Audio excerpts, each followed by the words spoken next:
Américo Martins, Diego Pavão, peço que vocês continuem comigo aqui, porque nós vamos conversar neste momento com a vice-prefeita de Florianópolis, a Mariane Matos. Ela está em Israel e integra uma comitiva oficial de políticos e secretários brasileiros e está neste momento, digamos, presa no local por conta desse acirramento do conflito que fechou o espaço aéreo na região. Vice-prefeita, primeiramente, bom dia, bem-vinda aqui à programação da CNN. Gostaria que a senhora pudesse começar contando como foi a situação, dos ataques, onde a senhora estava e como que estão as coisas neste momento. Boa tarde a todos vocês, quer dizer, aqui é boa tarde, né? Aqui são 3h07. Bom dia para o pessoal aí do Brasil.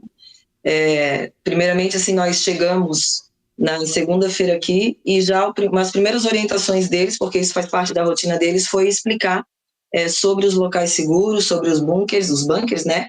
Como faz para, quando a gente chega num lugar, seja um lugar público, seja aqui no próprio alojamento que nós estamos no Instituto, onde a gente está fazendo esse curso, como fazer para chegar nesse lugar. Então, é a primeira coisa que eles ensinam para qualquer pessoa que chega aqui. E nós passamos ali os 2 primeiros dias tranquilo, aí no terceiro dia, na madrugada, deu o primeiro alarme, que foi às 3 da manhã, aí fomos todos da forma que eles falaram, caminhando tranquilamente, né? Mas, para a gente, isso é algo muito novo, a gente nunca passou por uma situação dessa, né?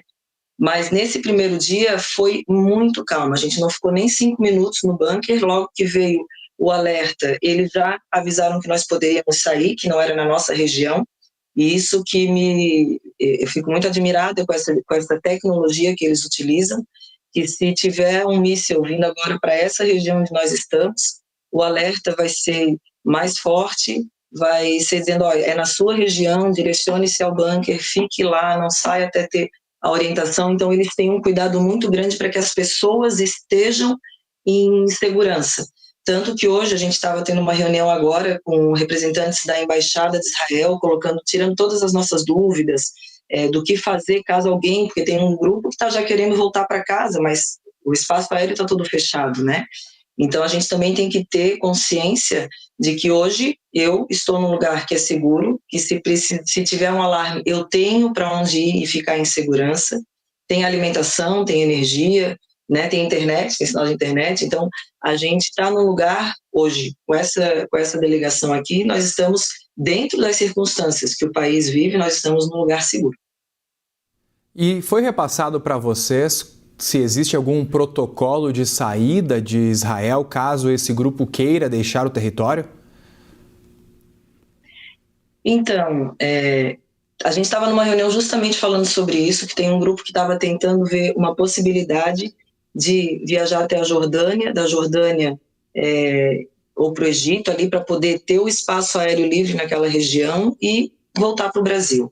O que eles colocaram para nós nessa reunião? Cada um pode fazer a sua escolha, eles vão dar todo o suporte até você chegar na fronteira, né? Eles têm essa obrigação conosco, mas a partir do momento que eu atravesso para outro país, aí já não é mais uma responsabilidade desse país, mas que eles podem fazer toda a tratativa, ajudar nessa comunicação e tudo mais. O que eles colocam é que, segundo o governo de Israel, a opção mais segura, a opção mais correta, né, mais independente, a escolha de cada um, é ficar onde nós estamos hoje. Pelo fato de ter um lugar seguro, porque eu pegar a estrada, ficar aí 2 horas na estrada, daqui a pouco tem um alarme, talvez não tenha um bunker no local que eu estiver, né? Então, e eu também tenho essa opinião, eu já tinha tomado a minha decisão que eu ficaria no grupo que vai ficar, porque eu entendo que é mais seguro, eu entendo que aqui eu tenho uma estrutura, aqui eu tenho uma rotina, aqui eu tenho pessoas me orientando o que fazer nessa situação de um alarme, de uma emergência maior, né? Como foi que a gente teve aí nas últimas madrugadas, a gente teve os alarmes bem fortes, bem para a região que nós estamos. Então é interessante que o aplicativo, quando dá o alarme, Estevão e Diogo, né? Eles colocam exatamente no local que a gente está. Eles dizem assim, ó, tem um míssil chegando perto da sua localidade, fique atento e vá para o bunker. Daqui a pouco tem um míssil chegando na sua localidade. Fique no bunker, não sai. Então eles têm tudo muito transparente, assim, mesmo que seja uma notícia ruim, tu vai receber essa notícia para te ter consciência do risco que tu estás passando e que tu tem que realmente cumprir aquele protocolo. E aqui a gente tem também as pessoas que já são moradoras da região, que estão acostumadas com isso, que também nos orientam, deixa a pessoa calma. Ontem tinha o sabá deles, né? E aí tinha os músicos aqui no Instituto, eles foram para o bunker junto, tentaram acalmar o pessoal, tentavam distrair um pouco para pensar em outras coisas, tocar uma música. Então eles têm essa questão da resiliência que me chama muito a atenção. Sim. Eu achei muito bonito da parte deles também. Sim. Dessa questão de, ok, a gente está passando por essa emergência, mas vamos tentar, né, manter a calma, se ajudar e manter a tranquilidade nesse momento. Diego. Vice-prefeita, obrigada pela participação aqui com a gente. Eu queria saber, a comitiva foi para Israel para participar de alguns eventos, de uma conferência, pelo que eu sei. Como que está isso? Como isso foi afetado agora? Houve algum evento, algum compromisso adiado ou cancelado por causa da situação? Eu queria saber como que Israel está lidando com essa parte, né, de continuar uma vida normal em meio a essa tensão, a esses ataques. Então, esse é o principal aprendizado que a gente está tendo, né? Nós viemos a convite, essa delegação, toda a viagem ali ela foi custeada pelo governo de Israel, que nos convidou para estar aqui, conhecendo as experiências dele, trazendo as nossas, no sentido de gestão de cidade, segurança municipal, e é focado muito em municípios. Mas antes a gente visitou 3 municípios, conversamos com os prefeitos, vimos a sala de gerenciamento de crise que eles têm, e que aqui, no caso deles, a crise é um ataque terrorista, é a guerra. No nosso caso, por exemplo, em Santa Catarina e Florianópolis, é muito semelhante com o que a gente tem na Defesa Civil. Como a gente passou essa questão aí no Rio Grande do Sul, onde teve os alagamentos, as chuvas fortes, a gente tem que criar uma sala de gestão de crise, juntar todas as forças de uma cidade, seja infraestrutura, segurança pública, bombeiro. Então, é o mesmo modelo, só que para eles aqui o problema é outro. Né? O nosso problema é diferente do problema deles para gerenciar nessa sala. Então, a gente veio justamente para fazer essa troca de experiências e ver a gestão da cidade, com a questão da limpeza, de mobilidade urbana, iluminação pública. Por exemplo, aqui eles não têm água, só vai chover em dezembro, então eles têm todo um sistema de irrigação das cidades, que eles criam as áreas verdes. Então, é essa troca de experiência e conhecer as tecnologias que eles usam para a gestão de uma cidade.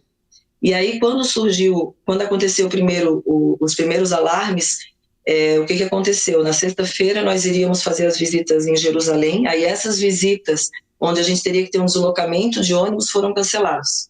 A partir daí a gente começou a fazer a agenda aqui dentro do Instituto, a gente teve aulas, né, com pessoas falando dos temas do curso, mas a gente teve também aulas voltadas para a situação que a gente está vivendo aqui, por exemplo, a questão da história, a questão dos conflitos internos que tem no país. A gente teve uma palestra ontem com um agente da segurança pública, do setor de inteligência da segurança do Exército de Israel, que nos explicou toda essa questão, o que a gente está vivendo aqui, para a gente entender também, claro, né, o que isso vai impactar na história aqui da região, né, por que isso foi importante eles terem feito. Então, eu me sinto assim, extremamente acolhida, e eles são, como eu falei, a transparência é a prioridade para eles. Eles jamais vão esconder algum problema da gente, nunca passou a ser a intenção deles, né? Tanto que tudo eles colocam agora está mais sério, agora vamos prestar atenção nisso, porque não é brincadeira, né? Então, ontem, quando a gente foi para o bunker, na segunda vez que foi mais sério, foi muito esquisito, assim, porque eles começaram a falar, o Irã está lançando 100 mísseis para a região que vocês estão. Fiquem em segurança e não saiam do bunker. E aí o pessoal ficou preocupado, porque a gente vai recebendo isso na hora, eles não escondem o que está acontecendo. E aí, paralelo a isso, a gente começou a ouvir os estouros, um som de explosão abafado, né, no lado de fora, que a gente não tinha noção se era perto, se era longe, a gente sabia que era na região. Então e depois eles foram dizendo, olha, essas explosões que vocês estão ouvindo que a gente está neutralizando esses mísseis, estamos conseguindo neutralizar. Então, tudo é colocado em tempo real. Então, a gente fica lá numa situação que realmente é de perigo, é de cautela, né? Algumas pessoas ficam mais nervosas do que outras, mas a gente vai tendo a informação. E assim que passa essa situação de emergência, eles já colocam, agora você pode voltar, pode sair do bunker, mas fique próximo que talvez tenha outro alarme. Então, tudo muito... Então, a gente sai, volta para o quarto, fica aqui, daqui a pouco despertou o alarme, todo mundo desce caminhando, normal. e fica lá seguindo todas as orientações dele. Isso que eu achei assim de um planejamento e de uma gestão muito responsável deles, que me faz me sentir segura, mesmo estando numa situação de perigo.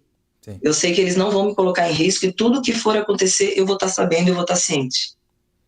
Vice-prefeita, lamentamos, né, esses fatos difíceis que vocês estão vivendo por aí, mas agradecemos a sua disponibilidade em conversar com a gente da CNN Brasil aqui nesta manhã de sábado. Muito obrigado. Eu que agradeço o espaço, um abraço aí para todo mundo do Brasil. A princípio aqui onde eu estou está todo mundo bem, né? E quando precisar também de mais informações, todos nós aqui da delegação estamos à disposição.